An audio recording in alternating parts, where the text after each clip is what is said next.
Assalamualaikum warahmatullahi wabarakatuh. Perkenalkan, saya Bagas Anjaya, NIM E01220008. Video ini dibuat untuk memenuhi tugas ujian tengah semester mata kuliah Nahdlatul Ulamaan yang diampu oleh Bapak Rosadi SAG MSI. Sebelum lanjut ke video, disclaimer dulu ya. Video ini diambil dari beberapa sumber yang diedit dan jadilah video berikut ini. Sejarah berdirinya Nahdlatul Ulama yang kini berusia seabad.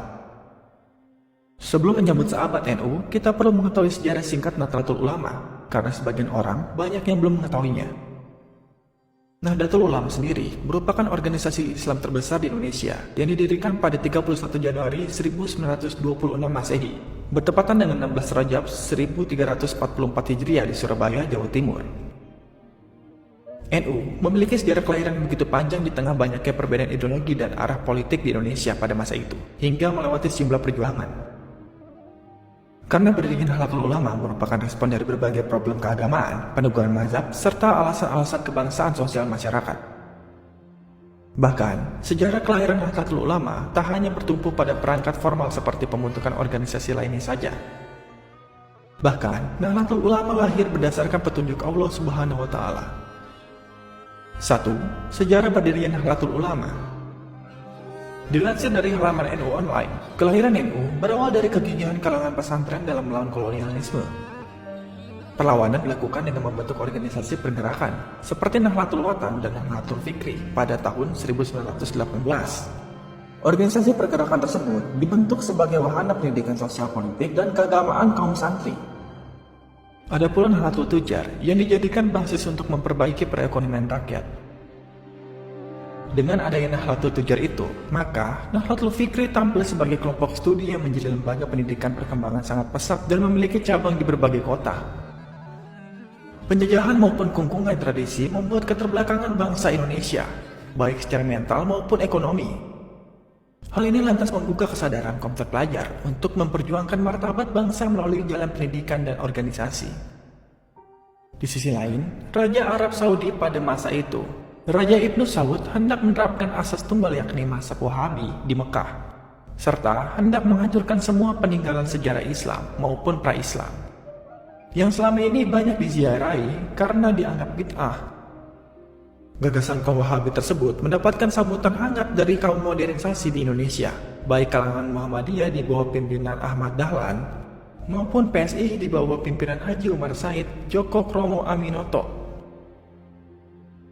Namun sebaliknya, gagasan ini mendapat pertentangan dari kalangan pesantren yang selama ini membela keragaman, menolak perbatasan bermazhab, dan penghancur warisan peradaban tersebut. Karena memiliki sikap yang berbeda, kalangan pesantren lantas dikeluarkan dari anggota Kongres Al-Islam di Yogyakarta pada 1925.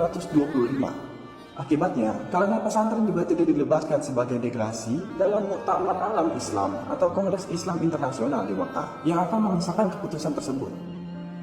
Tak patah semangat dengan minatnya yang gigih untuk menciptakan kebebasan bermazhab serta peduli terhadap pelestarian warisan peradaban, kalangan pesantren pun membuat delegasi sendiri yang dinamai dengan Komite Hejaz.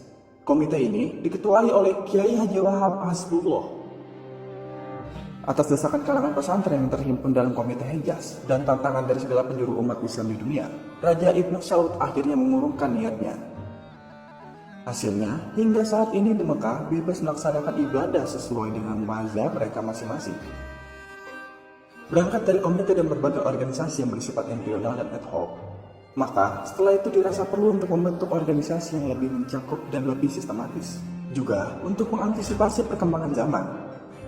Maka setelah berkoordinasi dengan berbagai kiai, akhirnya muncul kesepakatan untuk membentuk organisasi yang bernama Nahdlatul Ulama atau Kebangkitan Ulama pada 16 Rajab 1344 Hijriah pada kalender Hijriah, bertepatan dengan 31 Januari 1926 pada kalender Masehi. Organisasi ini dipimpin oleh Kiai Haji Hasyim Asy'ari sebagai Rais Akbar. Usai resmi didirikan, Kiai Haji Hasyim Asy'ari merumuskan kitab Qaulun Asasi atau prinsip dasar organisasi. Setelah itu juga dirumuskan kitab I'tiqad Ahlussunnah wal Jamaah. Kedua kitab tersebut kemudian diejawantahkan dalam kitab NU, yang dijadikan dasar dan rujukan warga NU dalam berpikir dan bertindak dalam bidang sosial, keagamaan, dan politik. 2. Tema dan logo Hari Lahir 1 Abad Nahdlatul Ulama. Menyambut Hari Lahir 1 Abad NU, Pengurus Besar Nahdlatul Ulama mengangkat tema mendikdayakan Nahdlatul Ulama menjemput abad kedua menuju kebangkitan baru.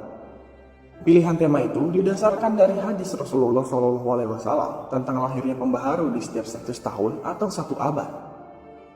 Selain tema, PWNU juga telah meluncurkan logo peringatan 1 abad NU pada tahun 2022 lalu. Logo ini dibentuk oleh konfigurasi angka 1 berwarna hijau dan stilisasi angka 2 berbentuk pita berwarna keemasan yang memberi nuansa selebrasi. Logo tersebut memiliki makna yang sangat mendalam, tentunya sejalan dengan tema peringatan Harlah 1 abad NU. Makna dan filosofi logo Harlah NU 2023. Pada angka 1 terdapat warna hijau yang menunjukkan seabad kiprah NU dalam menegakkan diri sebagai organisasi umat Islam terbesar. Kemudian, bentuk pita pada logo NU memberikan kesan gerakan yang tumbuh.